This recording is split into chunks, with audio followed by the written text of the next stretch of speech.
We, we're on the air locally here Monday through Friday from 4 to 7, and we've been really looking forward to this. And Tyler, we walked past that banner over here that says Twins territory on our way up to the stage tonight. And before we left today, management said, well, you guys have a very important announcement to make at the Kernels Hot Stove Banquet, so I'm going to let you do that. You would think they would let you make the announcement, seeing that I'm actually dealing with a little bit of a raspy voice that kind of happens when you work as much as we do in the world of broadcasting. But I'm very excited to announce that for the third consecutive season, Eastern Iowa, ESPN Radio, KGYM, and our North Gym right here in Cedar Rapids will be broadcasting the Minnesota Twins from Minneapolis here locally. So you can hear the Minnesota Twins and Paul Molitor make another run for the playoffs in the AL Central. So I can tell you, based on the emails, based on the text messages, face-to-face, people we meet out over at Perfect Game Field and Veterans Memorial Stadium, Twins fans all around, a lot of excited people here in the area. Another year of Twins baseball. We are very excited to bring it to you again as well. You guys don't want to hear from us. You're going to hear from some of the guests here tonight, and that's always the great part about the Hot Stove Banquet is there can be as much snow out on the ground. It can be as cold as possible, but we're all here thinking warm thoughts tonight. So first person we're going to have come on up to the stage tonight, he's the man responsible for putting teams together here in Cedar Rapids and throughout the Minnesota Twins farm system, Mr. Brad Steil. Brad's going to be followed up to the stage by the man who's going to be leading the Kernels for the fourth time this season. He's taken the team to the playoffs all three times that he's managed the club, and we're looking forward to a fourth time this year, Jake Maurer.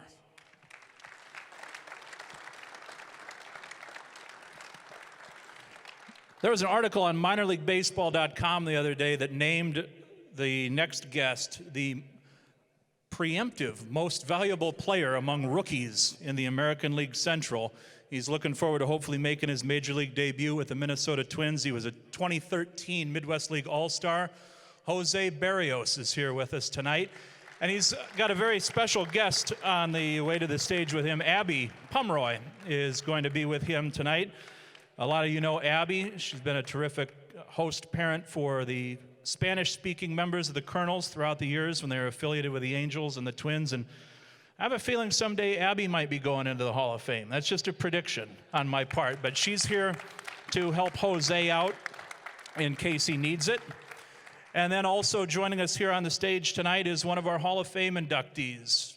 John Rogers used to call him the Lawman. He managed the Kernels for 3 seasons in the mid-'90s, including 1994. You saw that wonderful video up there. A lot of people don't know this, but Tom Lawless is an author.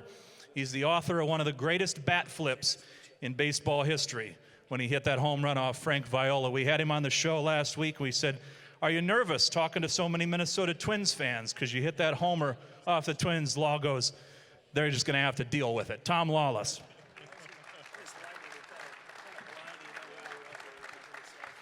Well, I'm going to go ahead and get things started here with Tom, who might be one of the luckiest men in Cedar Rapids, because when I knew I was going to do this, I reached out to a lot of those players from that 1994 team, and I said, you got any good stories about Tom Lawless? I'm going to induct him into the Hall of Fame, and Aaron Guile reached out to me today, and Aaron said, yeah, I got a ton of great stories.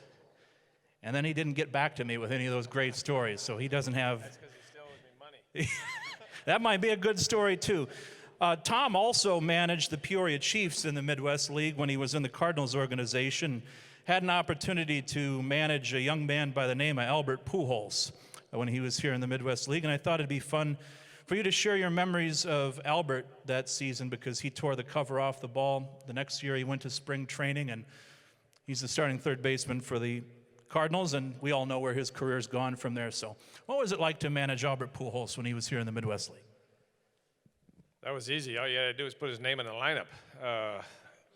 You could see from day one that he was way better than everybody else in that league. I mean, the things he did at home plate were way beyond his years. And the only thing that he had to work on was his defense, but he hit so well that the Cardinals didn't really care what he did defensively. So they were going to find a place for him to play. I was lucky enough to have him for 2.5 months, I think 3 months. But he was after he left, I knew he was on his way, and it wasn't going to be very long for him to be in the big leagues. Brad, I want to go to you next because it's a question that I've actually been anxious to ask you. This will be your fourth season in Cedar Rapids, the Minnesota Twins and the agreement that they have in place. This is the first season where we're going to be talking about bringing developmental players to Cedar Rapids after a draft where you guys aren't going to be on the top half. Thanks to the parent club and their fantastic finish, just missing out on the postseason, we're going to be flipping the card. And maybe starting next year, we're going to start seeing some of these players that maybe aren't going to be to the same level as the Nick Gordons or the Byron Buxtons or and the Brad Stewarts of the world. What does that mean to kind of just flip the script, seeing that now success has hit Minneapolis again after so long?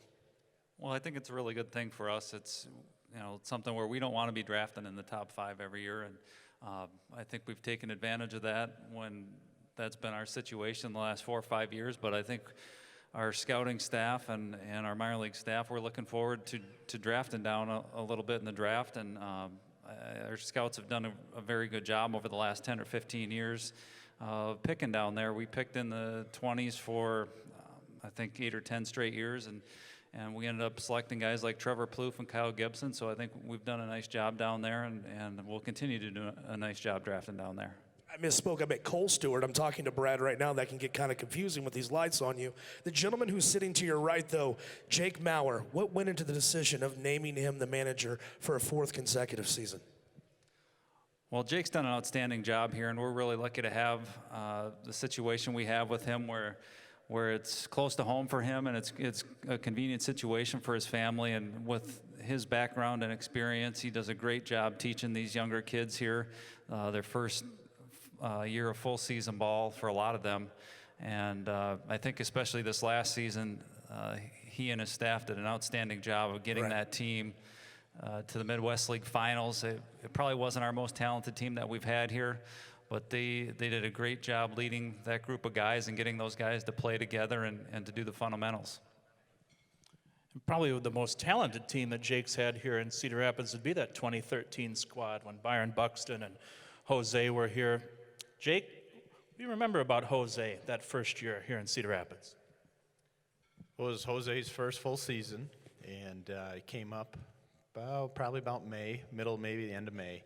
And a young guy, didn't know much about him, to be honest with you, till he came up here, but he was a competitor.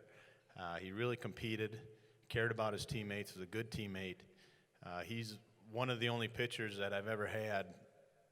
What happens when a starting pitcher goes through and does his job, they usually go in and they have a whole exercise program they got to go through and ice and all that. So it's quite a bit of work they have to do. But Jose was one of the guys that would do all of his stuff, get all the stuff completed, and then come down and cheer his teammates on at the end of the game. And that's something that really stuck with me that I remember about Jose. And obviously he's had 2 outstanding years, and he had a real nice year here back in 2013. Before we get to Jose, you led me to a question here. You talked about not knowing much about him. And Tom, will include you in on this too, since you've managed in the minor leagues for so long. How difficult of a job is it to manage a minor league team where you've got 25 guys from 25 different parts of the country, you got 25 egos to manage, you don't really know much about the guys, sometimes you're meeting them for the first time in spring training. What goes into managing a minor league baseball team? Well, it's still baseball, when it comes down to it, and you find out a lot about guys that, especially when you go through a losing streak, a lot of things kind of come up. Everything's great when you're winning, everybody's happy, everybody's having a great time, and you kind of find out who you are when you take a couple losses. You find out who's going to really kind of dig down deep and give you what they have, and really that's part of the challenge and also part of the fun being in the minor leagues is that your team is continually changing. And so who you break with in April isn't necessarily you're going to have in August. And it's kind of our responsibility to whoever we have, try to get the most out of it and get everybody kind of pulling on the same direction. Yeah, you leave spring training with 25, and by the end of the year, you've had 45 guys come through your team. Some some you meet for the first time. My big thing was always trying to get to know them. And know where they came from and get to know them really well so they felt comfortable. I think the more they feel comfortable in their surroundings, the easier it is for them to play. And to get to know them, you know, talk to them every day, do those things, interact with them a little bit, so they can, you know, they're there. We don't play anymore. They're playing. It's their career. We're just trying to help them get on their way and on their way to finish their career in the big leagues. Well, let's get to Jose here. Abby's up here with him. She's got her Puerto Rico World Baseball Classic shirt on. And anybody that follows Jose on Twitter knows he's very proud of his homeland and looking forward to being the next great Puerto Rican to reach the major leagues. Jose, when you were here in Cedar Rapids, I remember you were always smiling, just happy to be here and playing baseball. And I can tell by looking at you, you're serious now because you're on the verge of making the major leagues. How are you approaching this spring training, having reached AAA and knowing that any time you could get the call to go to Minnesota? Yeah, right now I work with about that. You know, I prepare myself and my mind to be strong. And when they give me the opportunity to play in the major, and I be ready and I approach that time, and I do my better work, what I can do for help the team make the win. Jose, what are your memories of Cedar Rapids, even though you were here just for a short stint with Jake? A lot team, but first one, this guy is a really nice manager. They give me a lot of confidence to play, to throw my game, you know, play my game, any pressure during the game, and be my, you know, any pressure for playing the game. That's good for us, for player, play every day, every night in the game. Take us into a mind of a top prospect like you are. It was Cedar Rapids, Chattanooga, now Rochester, and you know it. Anytime after spring training, you staying healthy, you can be up on the big league team making a difference this year. Yeah, I ain't, you know, close to make that goal. I wanna make last year, but we can. But I prepared this offseason a lot for do that goal, you know, real, and you know, be perseverant and patient is more important, and be ready. You know, when they call me up, I be ready for do my best work there. You guys are going to get a chance to ask your questions of the group here too, coming up in a little bit. Stuck between these two managers up here, I want to stick on this same vein. When you deal with the fans in minor league baseball, fans are always concerned about one thing, and that's winning games. You guys are tasked by people like Brad in developing players, and sometimes those two things don't necessarily come together. Tom's already shaking his head. He mentioned when he was here, he didn't have a lot of talented teams, but he always managed to make the most out of the ones that he did. And Jake, I know, coming within a game of winning the Midwest League Championship, I'm sorry for bringing that up, but you almost had the best of both worlds last year, developing and winning. As managers, how do you guys deal with the expectations from the fans that they want to see you guys win games, but that's not your primary job? Well, you just don't listen to them. That's the bottom line. You just don't listen to them. They're not paying me, so it's the organization that's paying me. Now, what does the organization want? They want you to develop their players. Now, you go with that development and then you go with that winning. I want to win. I'm a manager. I want to win. Anybody that puts a uniform on wants to win. You know, so you don't want to leave night after night losing. So you try to figure out how to win a ball game. But you also have those 25 kids that you're developing, pushing them to the next level and pushing them to the next level. So there's no real guide to how to do it. You just figure it out as you go day by day. And the work that you put in day by day, if you got really good players, and if Brad's got a really good minor league system, and those players are good, then they're going to win, and then they're going to develop too. So you're going to get both. If you drafted bad players, you ain't winning, and you ain't got nobody playing the big leagues. Yeah, Tom said it pretty well. You're developing first and foremost, and kind of with Brad and Jim Rance before him, you try to teach a player how to win if possible, and you try to kind of marry the two if you can. You know, we've been really blessed here the last 3 years. You know, obviously Jose and guys like Byron Buxton and have come through here that have been really, really high-end guys, and it makes you look a lot smarter as a manager than maybe you really are when you have real good players, you know. But you try to go out and you try to prepare every day. You know, there's no reason why, you know, you give everybody an opportunity and you're going to find out. You know, that's probably the most important thing. What we do every October is we meet as an organization to make decisions on guys, and you want to have, you know, I just say some ammo, but you want to have some background when you tell Brad. Brad says, what about this guy? Well, this guy's pretty good, or this guy's not so good, and he looks and he's got 10 innings on the year. It's like, well, how do you know? You know, so you try to find out what you have and give everybody an opportunity, give everybody a chance, and then, you know, hopefully if you get enough guys that are pretty talented, it ends out working pretty well. Jake, I got to ask you this question because we're now face-to-face, and it's been a minute since we've had an opportunity to be face-to-face. It's something that's been weighing on me since August of last year. September, I beg your pardon, September of last year. For those of you who don't know, I also do on-field announcing for the Cedar Rapids Kernels throughout the weekends there at Perfect Game Field. I may or may not have made the mistake before Game 4 of the Midwest League Championship Series against against West Michigan, making jokes on the microphone pregame about whether or not on-field announcers get Midwest League Championship rings. Hold your hand up there, Tyler. You got a ring on that? No, you don't, do you? I do not have a Midwest League Championship ring on. And as we know what happened, that did not come to fruition for the Cedar Rapids Kernels. So, Jake, I didn't ask it to you yesterday on the air because I wanted to do this face-to-face. I had Doug tell me that I'm not the Cedar Rapids Jinx. I had Scott Wilson tell me that I'm not a Cedar Rapids Jinx. Jake, honesty hour right here on the stage. Did I jinx your ball club last year in the Midwest League Championship Series? Absolutely. Thank you. Thank you.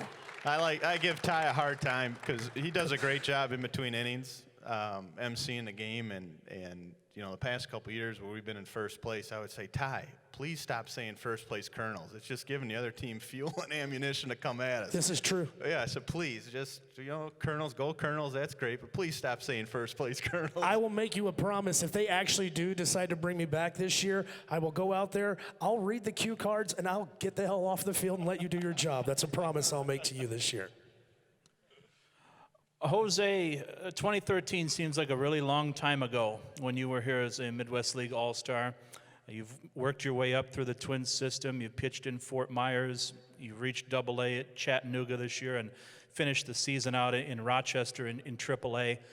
How have you changed? How have you become a better player and pitcher since you were here in Cedar Rapids? Yeah, when I played here 2013 with Cedar Rapids, it's my first long season, you know, when I start playing from April to September.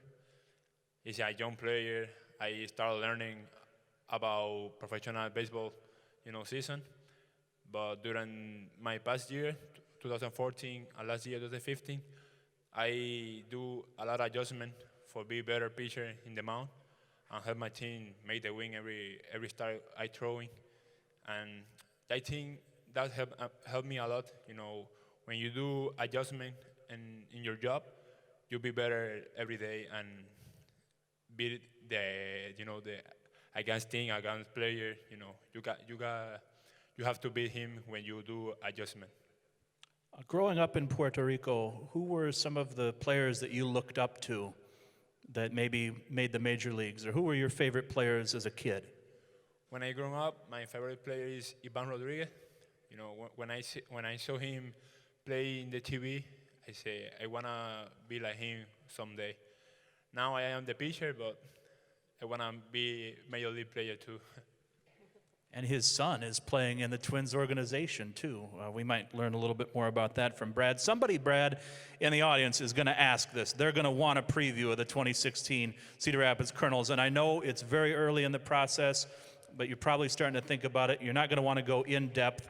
But some of those players, that we saw at the tail end of this past season, guys from the draft like maybe a Lamont Wade, have you started thinking about who may be coming back to Cedar Rapids this year? Yeah, we actually start that process back in October when we have our organization meetings, and we go through all of the players in our system, and our coaching staffs get a chance to give us their evaluations of those players and their recommendations for where they should start the following year. So we have a lot of those players. We have a good idea where a lot of those players are going to start the season. I would say probably 20 to 22 of the 25-man roster are pretty well set at this point. And then we'll sort the rest out when we get to spring training. But I think you can expect to see guys like Lamont Wade and Chris Paul back here, at least to start the season, and then we'll see how they do from there. And some of the other guys that we're looking at that'll probably be here would be guys like Lewis Thorpe, who is coming off Tommy John surgery. Fernando Romero is in the same situation. Kid like Jermaine Palacios, who was a shortstop in the GCL, and Elizabethan last year, and I think he ended up hitting over 400 in the GCL. So he's one of our better middle infield prospects. I think we'll have a pretty good outfield there with Lamont Wade, and also Chris Cavanis, who is a kid we signed after the draft last year. He's one of the better athletes in our system right now. Abby, you've been sitting up here this entire time, and nobody has given you a microphone or given you an opportunity to talk. I want to know, when you were playing a house mother, when you were providing shelter for Jose when he was here and he was going through and making baseball a career, what kind of human being is the gentleman who's sitting to your right? He's a wonderful person, very caring and very devoted to his family, and a mindset to play Major League Baseball. Football on my mind right now. But yes, he was very helpful and just wonderful to have around. Was a great son, and I call them all my summer sons. All right, one last question for Tom before we find Morgan and turn things over to the audience here. But you mentioned Whitey giving you a call to manage after your playing career was over, and of course that was the great Whitey Herzog, the Hall of Fame manager of the St. Louis Cardinals, whom you had an opportunity to play for and play in the World Series. What was it like playing for Whitey Herzog and the St. Louis Cardinals, who everybody knows they have fantastic fans? When we talked to you last week on the program, you just finished up your Cardinals caravan visit down in St. Louis, and you remain an extremely popular player with Cardinals fans because of that home run that you hit off Frank Viola. But what was it like playing for a legendary Hall of Fame manager? And I'm sure Cardinals fans out here, and I know there are a couple of them, would like to hear maybe a PG or PG-13 Whitey Herzog story if you've got one. Well, there's plenty of stories about Whitey. But playing for Whitey was easy. I mean, it was, he and it's what I learned from being around Whitey when I started coaching and managing, is that, he had one rule, and that was to be on time. This is your profession. You should be able to get there on time. So that was his only rule we ever had. We had no curfew. We had nothing. But what we had was, and what he made it was there was 25 guys in that ball club, and it was a family. And it didn't matter if you were the guy making $2 million or the guy making 14.9, which was what the minimum was back when I played. So it didn't matter who you were one of 25. And because of that, when we went out to play to win, and we won as a team. We didn't win as just one person. And Whitey made it I was just at the, speaking of Whitey, I was just at we had fantasy baseball down in Florida, and Bruce Sutter was there.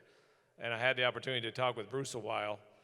And when Bruce came over, Bruce played for the worst team in baseball. He played for the Cubs. Now, if there's any Cubs fans here, I'm sorry. But you are sitting next to one. Sorry. You're going to be better next year.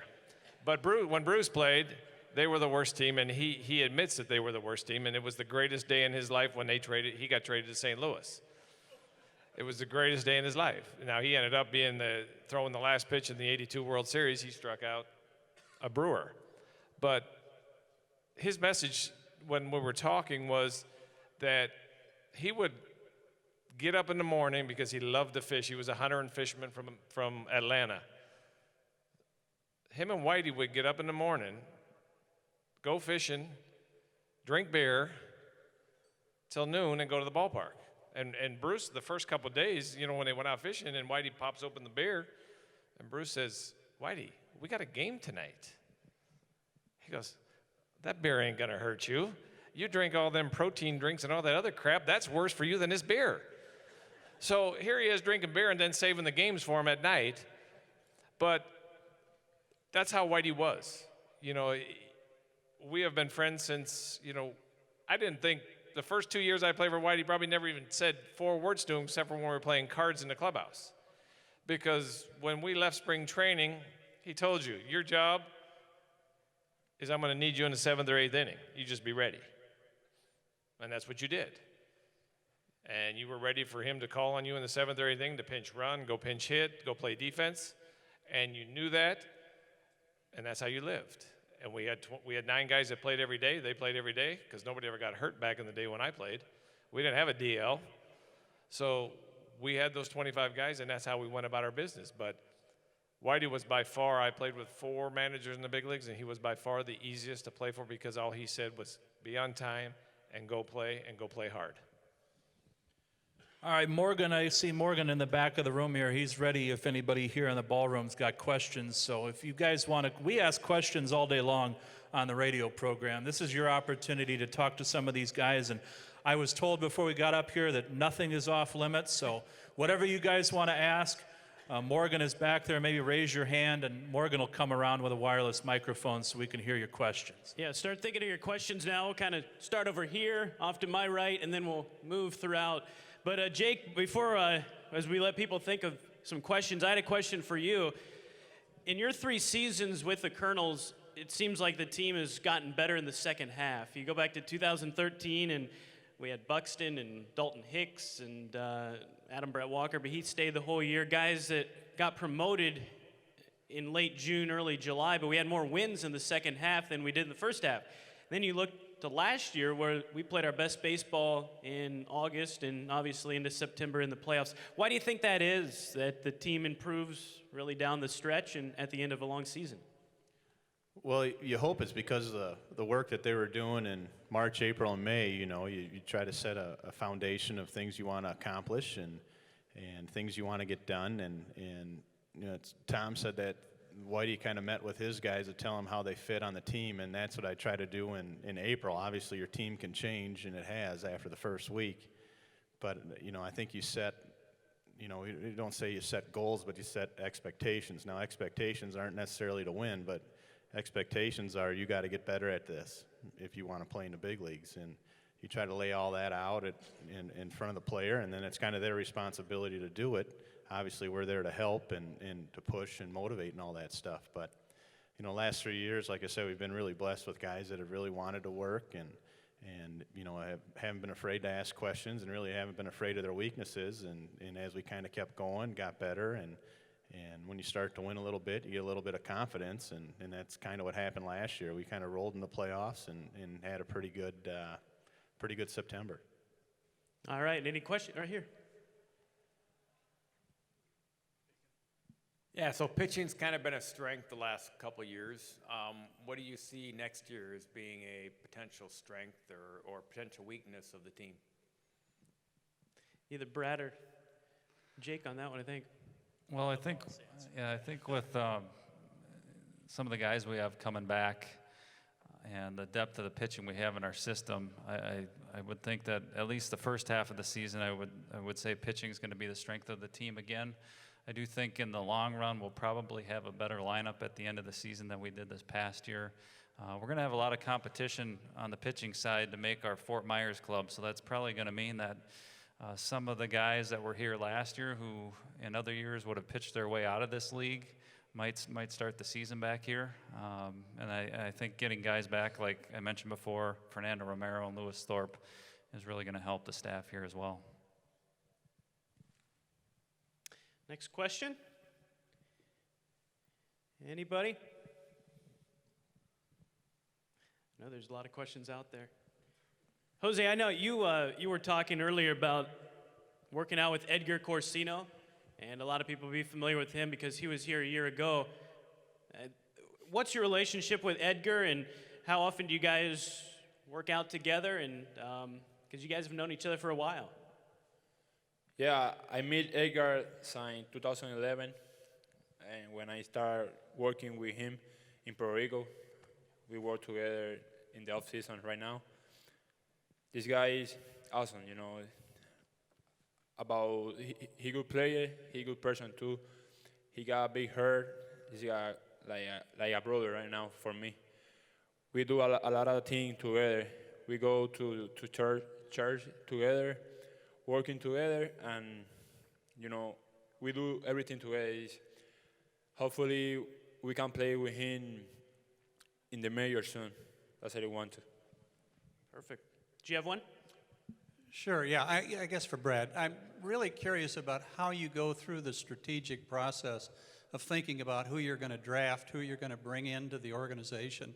So a couple years ago, you drafted a lot of pitchers like Cole Stewart and things like that. You went after relievers, thinking that you could transfer them into starting pitchers, and somehow that's worked a little bit. Catching, it seems like now with getting Murphy from the Yankees, you'd be looking at what, 3-4 years. So it might be a catcher early in the Twins organization that you'd expect to succeed Murphy. How do you think that 3 or 4 years downstream, or 3, 4, 5 years downstream, and try to figure out how do you put the pieces together to put the team together for Minnesota? Well, I think in terms of the draft, when you're talking about the top 5 or 10 rounds, you're really just talking about taking the best talent available. It's tough in baseball with such long development times to really draft for need. And sometimes, like with the reliever situation, it might seem like that's the position we targeted in the draft because we ended up with a few more relievers than anything else. But really, that's just a function of how the board fell that year and the crop of players that was in the draft that year. When you start getting down past the top 10 rounds, then we might start filling out organizational needs if we think we're short on pitching or short on infielders or something like that. But I think from a drafting standpoint, we're just trying to do the best we can to bring the most talent into the system. Got another one back here for Jose. Jose, which weather do you like better, in February or in June in Iowa? That's an easy one. Come on, man. Unfortunately, in June, you know, it's like Puerto Rico. How did you get selected at, I believe, age 18 to pitch in the World Baseball Classic?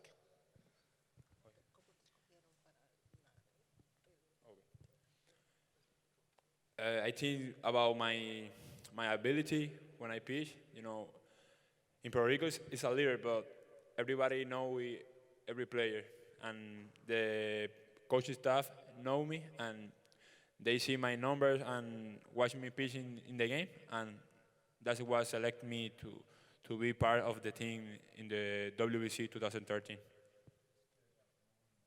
You had to be the youngest player on the team, is that correct?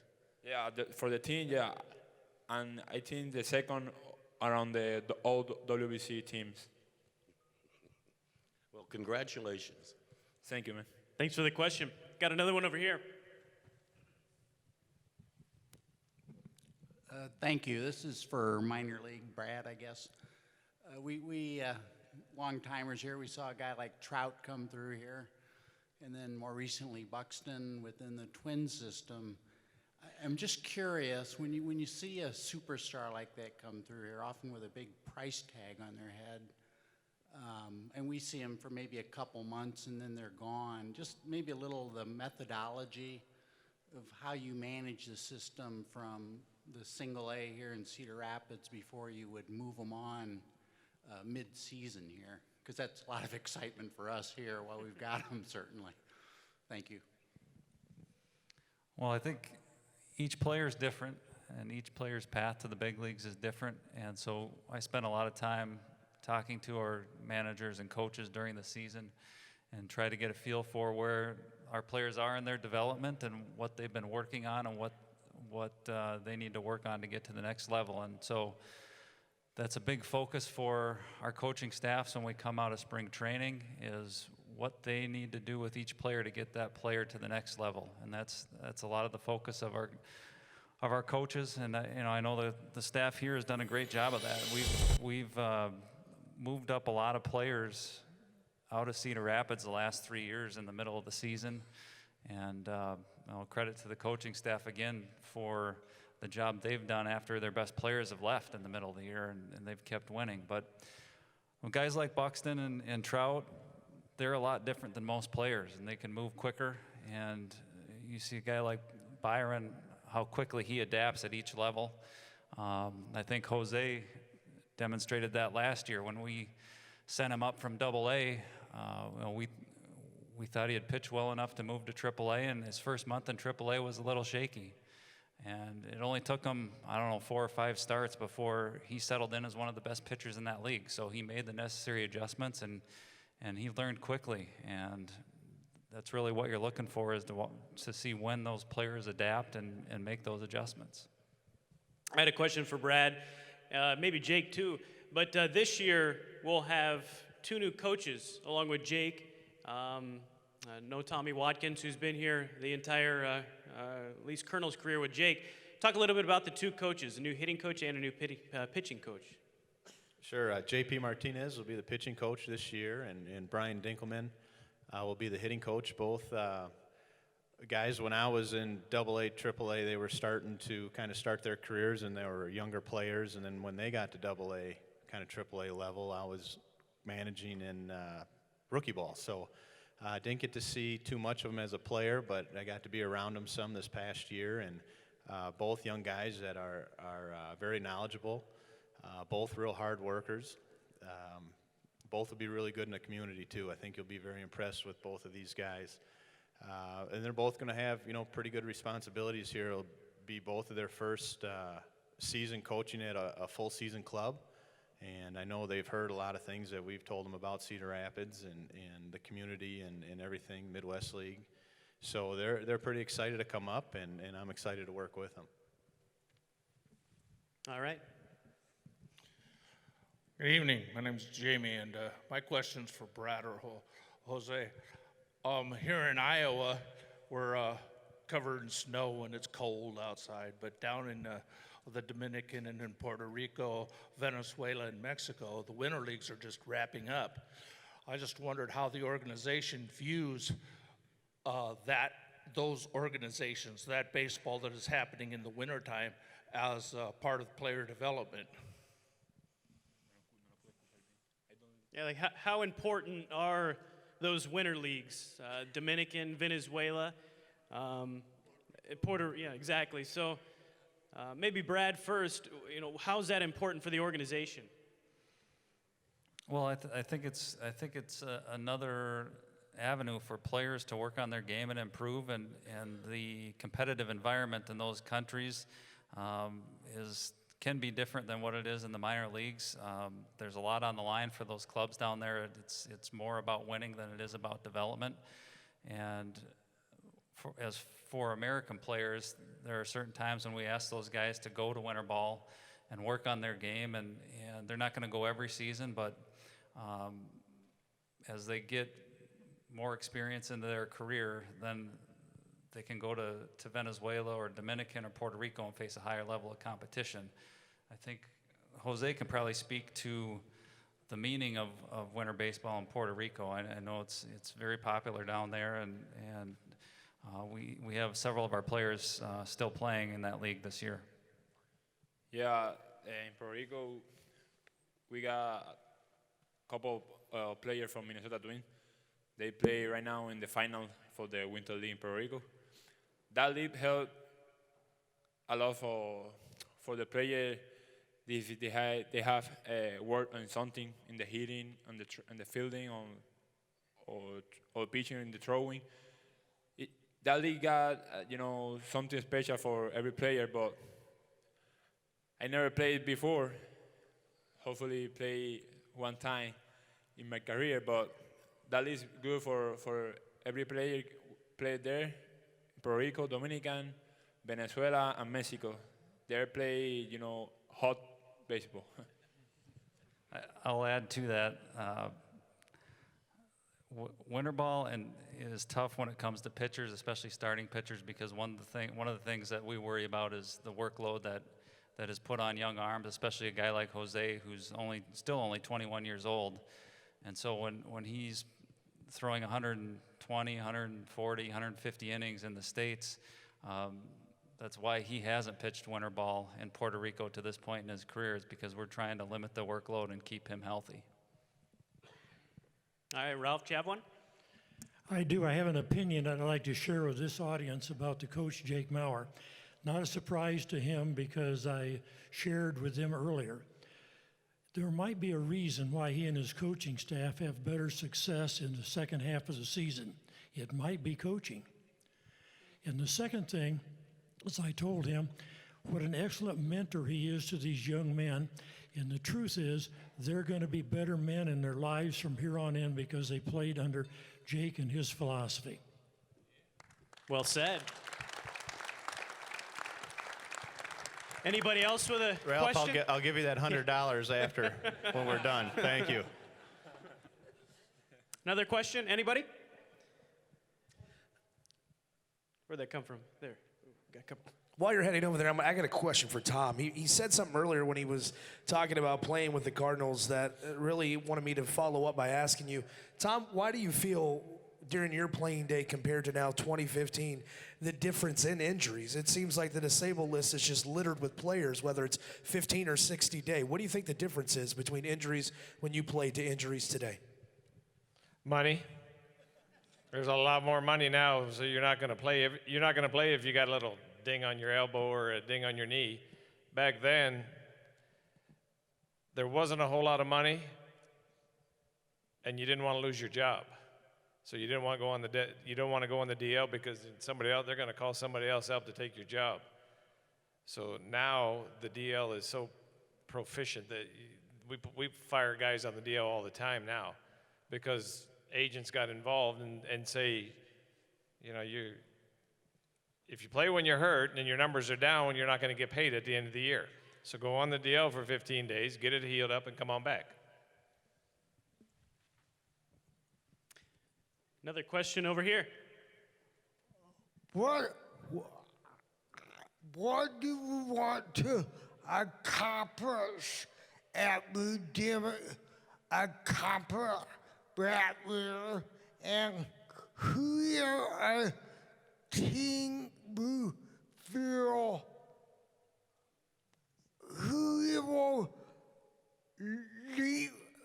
are we going to be doing a Central going to be good team? Who are we competitive in the Central? Talk a little bit about what do you look to accomplish in spring training and maybe how the team may come out of spring training, maybe some key players that could be on the team.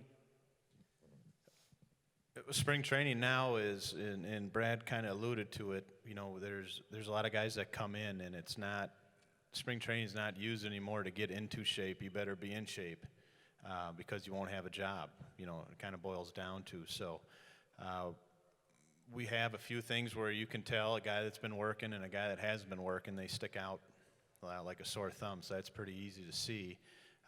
Really, kind of my goals for spring training is make sure that, the group that I have, that everybody's on the same page, that we know what we're doing as far as some of the fundamental stuff, first and thirds, bunt defenses, cutoffs, relays, all that stuff we go over quite a bit in spring training. And as spring training kind of goes along, you get kind of towards that last week and your team starts to take shape as far as who you're going to have or kind of who you think that you're going to end up with.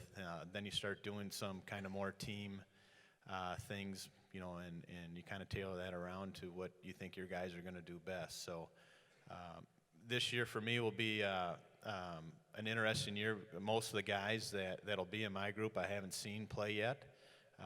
Know a lot of their names and obviously looked up a lot of their numbers, so familiar with what they've done in the past year or maybe 2 years. So it'll be good to kind of put a name with a face and kind of learn all about them. Two or three more questions. We've got one back here. You might be going after Tom Lawless with that. shirt on, huh? Yeah, actually, this question is for Mr. Maurer and for Mr. Lawless. Curious, as coaches and managers, what are some of the challenges associated with when the organization, maybe either through a high draft pick or a high signing bonus, they're kind of wanting to push guys that maybe on a day-to-day basis on the field and in the clubhouse that you're not seeing it at the same level that maybe the organization did when they drafted someone?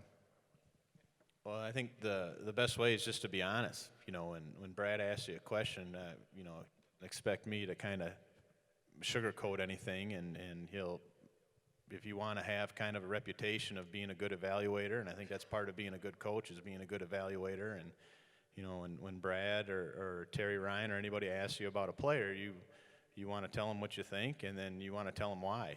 You know, and I think that's probably the best way that I could describe that. Tom, do you want to weigh in on that? No. No. All right. I've got one more question. If anybody has another one, raise your hand. I can come to you. But Brad, what's your schedule like during the season? Obviously, we see you a few times a year here. You go to all the different affiliates.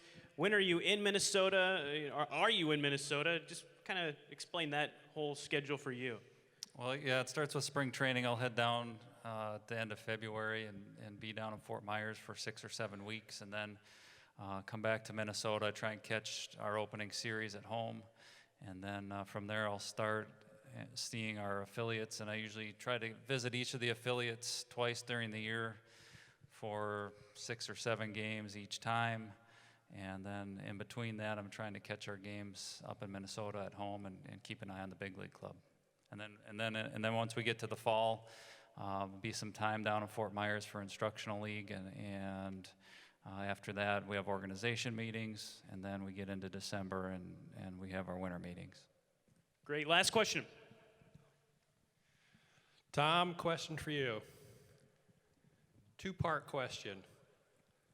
As a Major League Baseball player, who was the hardest pitcher you faced and why? And during your Major League career, what was the funniest damn thing you ever saw? Well, the first part of the question is easy because it would have been Steve Carlton. When he was pitching in Philadelphia, he was flat out nasty, and he had that nasty back foot slider. And once you swung at it one time, you never saw a fastball again. So that would be mine. It'd be Steve Carlton. Second part, the funniest thing, there was a lot of shit that went on when I played. Sorry about that, ladies, but the last game of the year in '87, maybe. Anybody know who Eric Gregg is? The umpire, Eric Gregg. He was umpiring third base the last game of the season. And because we're in the playoffs, I'm going to get to play third base that day because everybody else doesn't want to play. So I'm getting ready to go on the field, and trainer comes up to me and he sticks something in my glove. So I look at my glove and I kind of chuckle. So who's that for? He goes, it's for Eric. Now Eric's umpiring third base, I'm playing third base. So I don't know the home plate umpire was Bob Davidson, so I don't know if he was in on it. Somehow I got a cheeseburger in my glove from last night in the umpire's room. So they went into the umpire's room last night after the umpires left, took a cheeseburger, wrapped it up. We're going to put it on third base. The trainer, we're going to put it on third base. I said, where's the we in this? You're going to be in there, and I'm going to be out at third base. And the home plate umpire is going to call timeout and point at third base, and there's a cheeseburger. So that's exactly what happened. So Eric Gregg looks at me when Bob Davidson, we're ready to play. We've already thrown the ball down, back to the pitcher. Davidson comes out in front of home plate, calls timeout. And he's pointing to Eric Gregg. And Eric Gregg's looking around. And he's looking at me. I said, Eric, look at the damn base. Oh, and big old, Eric was a big old heavy-set guy, had just a smile on his face all the time. He walks over there, picks it up, looks like he's going to take a bite out of it, and I mean, boys were just falling all over the place. But to me, that was one of the funniest things that happened. And I got caught in the middle because Eric walks back, throws the hamburger over there, and he's cussing me out left and right. And I said, I got nothing to do with it. I'm just the player. We better end it on that one, I think. Let's hear it for our whole roundtable discussion here tonight. Thanks so much. Thanks, guys.